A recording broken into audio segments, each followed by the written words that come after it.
Olá, tudo bem? Bem-vindos a mais um vídeo aqui no canal. Vamos falar sobre livro. Hoje é quinta-feira, dia de livro, tradicionalmente. Toda quinta tem um livro aqui no canal para você. Hoje é dia de falar sobre 6 passeios pelos bosques da ficção, escrito pelo Umberto Eco, Companhia das Letras. Bom, vamos lá então. O que diz esse livro aqui? Quais as características dele? Vamos lá.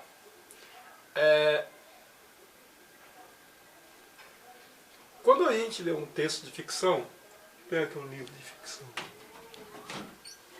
que em breve será apresentado aqui. Olha, tem aqui um livro de ficção escrito por Machado de Assis, né? Quincas Borba.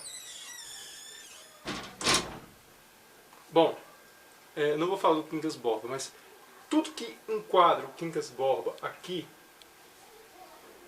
só é possível porque a gente tem uma noção de realidade. Então, qual é a tarefa do autor? E aqui a gente vai debater muito sobre o autor com o Umberto Eco. Vamos lá. Existem algumas coisas sobre o autor e o leitor. Existe o leitor empírico, existe o outro leitor, que agora não me recordo o nome, só uma coladinha aqui. Enfim, existe uma série de coisas que a gente pode analisar para se entender o autor. Vamos lá. Se entender uma obra escrita. Por exemplo, ele cita uma determinada obra que fala da pedra filosofal, que na verdade é pólvora. A gente que está do lado de fora, a gente sabe que é pólvora. Mas o narrador e quem participa da história ainda não sabe que é pólvora. Se não sabe que é pólvora, então o nosso é o leitor empírico, né? E o autor empírico sabe, o autor coloca todas as condições ali falando que é pólvora, né? Exemplificando por que aquilo é pólvora, né? Explicando, detalhando, ensinando por que aquilo seria uma pólvora, para o leitor poder entender que aquilo é pólvora. Então o leitor sabe que aquilo ali, entende o que é aquilo. Outra coisa que é bastante interessante do Umberto Eco é o leitor como um agente da história.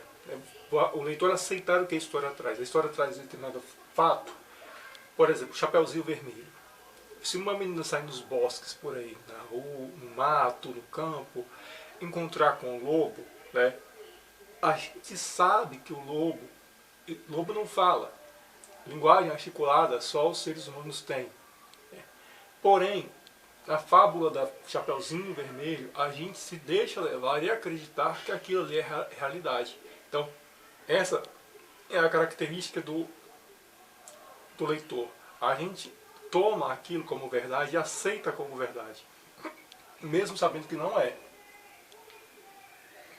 Observe, a gente conhece a realidade, a gente sabe da verdade. Não é possível, por exemplo, um lobo abrir o focinho dele e começar a falar com a menina. Porém, a gente, como leitor da história, que se deixa levar pela ficção, aceita aquilo como real. Real dentro dos limites da ficção, lógico. Outra coisa que é bem importante de se destacar, eu falei as lacunas do mundo real e as lacunas do mundo ficcional. Então, essas lacunas são preenchidas. Por exemplo, no livro, um livro que eu adoro, que é Capitães da Areia. Capitães da Areia, nossa, eu adoro esse livro. Um dos primeiros livros que eu li na minha vida. Todas as características ali, por exemplo, de praia, trapiche, tudo isso, o autor ele só coloca lá dentro porque ele sabe que faz sentido para o leitor. Então ele sabe que ali faz sentido. Por isso ele fala desses cenários. Tem também o fator tempo, tem também o fator, outros fatores que o Umberto Eco nos leva a entender o mundo ficcional. Ok, existe também a ficção que se torna realidade. Por exemplo, quando houve a Guerra das Malvinas ou das Falklands, o que aconteceu? Muita gente achou que um submarino inglês estava rondando a Argentina. Só que, na verdade, isso foi publicado pela imprensa argentina. O submarino, na verdade, nunca tinha deixado a Inglaterra. Estava lá quietinho no cantinho dele, e ia falar estacionado. O submarino estava lá quietinho no cantinho dele, estava lá parado, não tinha nem se movimentado. Mas havia um boato de que haviam visto ele na América do Sul. Logo, todo mundo passou a acreditar que havia mesmo um submarino aqui rondando a redondeza, sobretudo a costa da América do Sul, que era mentira, era uma ficção, e logo todos os argentinos passaram a achar que era verdade. Então são as lacunas que preenchem tanto da ficção quanto da realidade.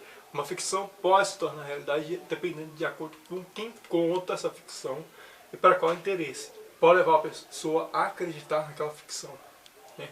E a ficção ela só existe porque existem fatores de realidade e o leitor ele é levado a acreditar que aquilo ali é realidade. Exemplo, como eu falei, por exemplo, a Chapeuzinho Vermelho.